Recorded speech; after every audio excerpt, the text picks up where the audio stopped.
Hello friends, कैसे हैं आप सब। आशा करती हूँ सभी अच्छे और स्वस्थ होंगे। और इन्हीं शुभकामनाओं के साथ में मैं आज की जो कहानी लेकर आई हूँ, यह कहानी हमारी सोशल मीडिया से ही जुड़ी हुई है, क्योंकि ज़माना बहुत तेज़ी के साथ बदल रहा है। और जितनी यह हमारे लिए पढ़ाई लिखाई और बाकी चीज़ों में अच्छी है, उसी तरह से ये क्राइम में भी नंबर 1 होती जा रही है। तो बात करते हैं हम हरियाणा प्रदेश का ज़िला है एक हिसार। हिसार की घटना है और यह सच्ची घटना है। और वहाँ के शहर के जाने माने डॉक्टर होते हैं, नाम उनका नहीं खोलूँगी मैं, लेकिन उन्होंने ये चीज़ सोशल मीडिया पर इसलिए बताई है क्योंकि आगे लोग जागरूक हो जाएं, क्योंकि लोगों का जागरूक होना बहुत ज़रूरी है। जागरूकता के ना होने के कारण ही हम लोग क्राइम में फंस जाते हैं, और जिसका खामियाजा इतना बड़ा भुगतना पड़ सकता है कि हमने सोचा भी नहीं होगा। तो वो धूप में लेटे हुए थे और उसके बाद में उनके पास उनकी एज लगभग 73 ईयर्स की होती है। 73 साल के डॉक्टर साहब थे, लेकिन वो दिखने में इतनी उम्र के नहीं लगते थे। उनका बहुत रुतबा था, बहुत ज़्यादा वो पैसे वाले और करोड़पति इंसान, जिनकी कोठी भी बहुत बेहतरीन बनी हुई थी। जैसा कि हम सभी जानते हैं कि डॉक्टर्स की इनकम बहुत ज़्यादा होती है, उनके पास पैसे की कोई कमी नहीं होती। जितने भी डॉक्टर्स होते हैं उनके पास बहुत पैसा होता है। तो 73 साल के डॉक्टर साहब हैं, धूप में लेटे हुए हैं। और ये आपका दिसंबर लास्ट का महीना था 2024 का, और दिसंबर की बात है। उनके पास में एक कॉल आती है। तो एक बहुत ही सुरीली सी आवाज़ में एक लड़की बात करती है और वो उनसे कहती है कि डॉक्टर साहब, आपने राजस्थान के कोटा का नाम तो आपने सुना ही होगा। कहते हैं कि हाँ, मैंने सुना है कि मेरा नाम कविता अग्रवाल है और मैं बोल रही हूँ। तो वो कहते हैं हाँ, तो क्या करना है और मुझे क्यों कॉल की है। तो वो कहती है कि नहीं, बस मुझे आपसे बातें करनी हैं। आप बहुत ही दिलचस्प इंसान हैं, ऐसा मैंने सुना है, और मैं आपसे बात करना चाहती हूँ। डॉक्टर साहब ने पहले तो मना किया, आनाकानी की। उसके बाद में फिर डॉक्टर साहब से वो बातें करने लगी, बीमारियों को लेके, शरीर को स्वस्थ रखने को लेके, शरीर की खूबसूरती को लेकर उसने उनसे बहुत सारी बातें की। लगभग 1-1.25 घंटे डॉक्टर साहब धूप में लेटे लेटे उस महिला से बात करते रहे। बात करने के बाद में फिर उनकी चैटिंग शुरू हो गई। लगभग 2 से 3 दिन उनकी चैटिंग पर बात हुई। तो फिर वो जो महिला थी, वो महिला उनसे गलत गलत बातें करने लगी। करने के बाद में वो डॉक्टर साहब को कहती है, जब 3 से 4 दिन बीत जाते हैं, कि डॉक्टर साहब आप बाथरूम में आ जाइए। डॉक्टर साहब बाथरूम में चले जाते हैं। फिर उन दोनों की जो भी बातें होती हैं, जो भी चीज़ें होती हैं, वो उसको सबको रिकॉर्ड कर लेती है। वीडियो बनाकर उन सब चीज़ों को रिकॉर्ड कर लेती है। और उस महिला की उम्र लगभग 28 से 27 साल के बीच में होती है और डॉक्टर साहब की उम्र 73 साल की होती है। उसके बाद में फिर डॉक्टर साहब बाहर आते हैं और आने के बाद में अपना लेट जाते हैं। और उसके बाद में, क्योंकि उनके पास संपत्ति की तो कोई कमी थी नहीं, तभी एक कॉल आती है। तो वो लड़की कहती है, जिस महिला से उनकी बातें हो रही थी, कि डॉक्टर साहब मुझे आपसे 3 लाख रुपए चाहिए। डॉक्टर साहब कहते हैं 3 लाख रुपए किस बात के चाहिए। तो वो महिला कहती है, उनकी जो वीडियो बनाती है, वो उस वीडियो को उन्हें डॉक्टर साहब को शेयर कर देती है कि अगर आप मुझे 3 लाख रुपए नहीं देंगे तो मैं आपकी ये वीडियो सोशल मीडिया पर डाल दूँगी। तो डॉक्टर साहब कहते हैं कि मैं इतनी बड़ी रकम तो तुम्हें नहीं दूंगा, क्योंकि ना तो मुझे यूपीआई चलानी आती और ना मुझे कुछ फ़ोन पे वगैरह आता है, तो मैं तुम्हें नहीं दे सकता। इतनी बड़ी रकम मैं कैसे दूंगा तुम्हें। तब वो कहती है कि देनी तो आपको पड़ेगी। ऐसा कहकर वो डॉक्टर साहब को बोलकर फ़ोन काट देती है। उसके बाद डॉक्टर साहब उसको फिर से दोबारा कॉल करते हैं, तो वो कॉल स्विच ऑफ आती है। और नेक्स्ट डे, ये बात है आपकी 2024 में ही, फिर एक कॉल आती है।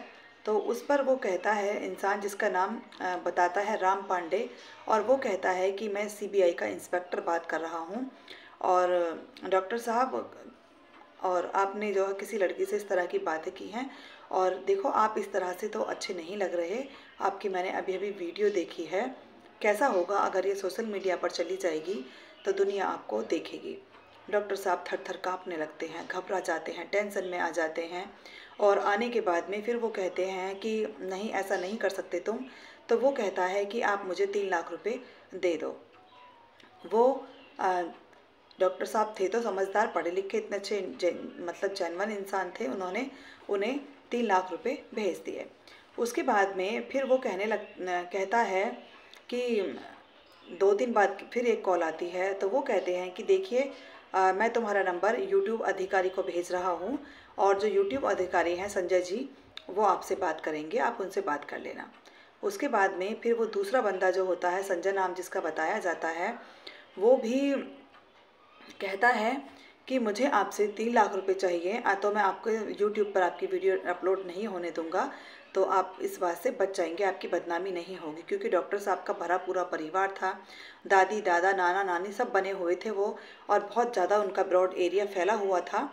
तो वो कहते हैं ठीक है, लेकिन तुम इसको यूट्यूब पर अपलोड मत होने देना। उसके बाद में फिर से वो 3 लाख रुपए उसे डाल देते हैं। उसके बाद में फिर कॉल आती है 14 तारीख को, फिर फ़ोन आता है। तो वो कहते हैं कि डॉक्टर साहब तुमने यूट्यूब तो रोक दिया, लेकिन अभी इंस्टाग्राम है, फेसबुक है और ट्विटर है, इनसे आपकी वीडियो को कैसे रोका जाएगा? तो मुझे ना इन अधिकारियों से भी बात करनी पड़ेगी जो इनके ऑनर हैं, तो आपका ये वीडियो वहाँ पर अपलोड नहीं होगा। ऐसा कहकर वो कहते हैं कि अब तुम्हें सिर्फ एक काम करना है कि तुम्हें 25,000 का एक स्टाम्प बनवाना है, और वो स्टाम्प डॉलर में होना चाहिए। वो स्टाम्प इंडिया का नहीं होना चाहिए। तो डॉलर में उसकी कीमत काफ़ी ज़्यादा होती है।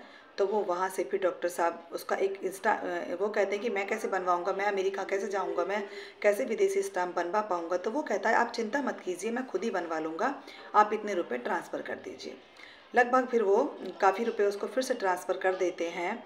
और उसके बाद में फिर कॉल आती है उनके पास, मतलब इस तरह से फिर एक 20 लाख रुपए की कॉल आती है कि आपको 20 लाख रुपए डालने होंगे। 16 तारीख की ये बात है। और उसके बाद में जब वो 20 लाख रुपए भी डॉक्टर साहब डाल देते हैं, फिर उनके पास कॉल आती है कि वो लड़की मर गई। जिस लड़की के सामने आपने ये वीडियो बनाई थी, उस लड़की की डेथ हो गई। लेकिन उस लड़की के माँ बाप से मेरी बात हुई है और वो 30 लाख रुपए में मान जाएंगे और वो इस केस को आगे नहीं बढ़ाएंगे। और कॉल आती है जज के नाम से कि मैं जज बोल रहा हूँ और इस तरह से तुम्हारा केस यहाँ है।